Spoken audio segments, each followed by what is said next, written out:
Episode ১ রোবোর আগমন। পাত্রপাত্রী। টুকু এক ০ বছরের বুদ্ধিমান, কৌতূহলী এক ছেলে। রোবো এক রহস্যময় ছোট্ট রোবট, যে অনেক কিছু জানে কিন্তু কোথা থেকে এসেছে তা মনে নেই। মা, টুকুর স্নেহময়ী মা, যে প্রায়ই টুকুকে নিয়ম মেনে চলতে বলে। দ্য গ্রোগ এক ভয়ঙ্কর বিজ্ঞানী, যে গোপনে কিছু পরিকল্পনা করছে। দৃশ্য ১ রাতের শহর। শহরের আকাশে হালকা মেঘ, রাস্তার বাতিগুলো জ্বলছে নিচ্ছে। দূরে কোথাও কুকুর ডাকছে। হঠাৎ আকাশে এক উজ্জ্বল আলো দেখা যায়, যেন কোনো কিছু নেমে আসছে। ক্যামেরা ধীরে ধীরে টুকুর ঘরের দিকে যায়। দৃশ্য ২ টুকুর ঘর। টুকু টেবিলে বসে একটি কমিক বই পড়ছে। তার মা দরজায় এসে ডাক দেন। মা, টুকু অনেক রাত হয়েছে, এখন ঘুমাতে যাও। টুকু চোখ ঘুরিয়ে, উফ মা, আরেকটু পড়তে দাও না। মা কঠিন গলায় না মানে না, কাল স্কুল আছে। টুকু মুখ বাঁকিয়ে আলো নিভিয়ে দেয়, কিন্তু তার চোখে ঘুম নেই। সে জানালা দিয়ে বাইরে তাকায়। হঠাৎ সে দেখতে পায় আকাশ থেকে একটা উজ্জ্বল কিছু পড়ছে। সে চমকে ওঠে। টুকু নিজের সঙ্গে, এটা আবার কি?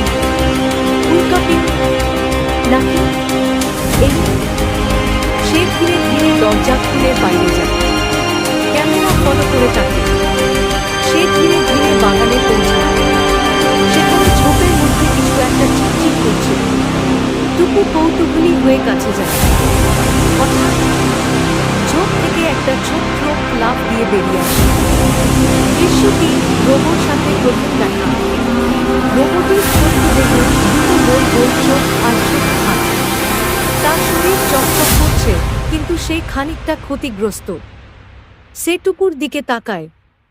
রোবো দুর্বল কণ্ঠে, পি পি, হ্যালো। টুকু চমকে, এটা কি সত্যি একটা রোবট? রোবো মাঝে মাঝে শব্দ কেটে যাচ্ছে, আমি একটা গোপন মিশনে আছি। টুকু গোপন মিশন? তুমি কে? কোথা থেকে এসেছো? রোবো কিছু বলতে গিয়ে হঠাৎ বন্ধ হয়ে যায়। মনে হয় তার শক্তি ফুরিয়ে গেছে। টুকু দ্রুত তাকে কোলে তুলে নেয় এবং ঘরের দিকে দৌড়ায়। টুকু উত্তেজিতভাবে, ধৈর্য ধরো ছোট্ট রোবট, আমি তোমাকে ঠিক করে দেব।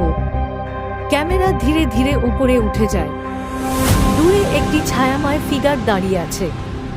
দ্য গ্রোগ। সে একটা স্ক্রিনে কিছু দেখে মুচকি হাসছে। দ্য গ্রোগ গভীর স্বরে, অবশেষে আমার তৈরি রোবট পালিয়ে গেছে, কিন্তু বেশিক্ষণ না। আমি তাকে খুঁজে বের করব।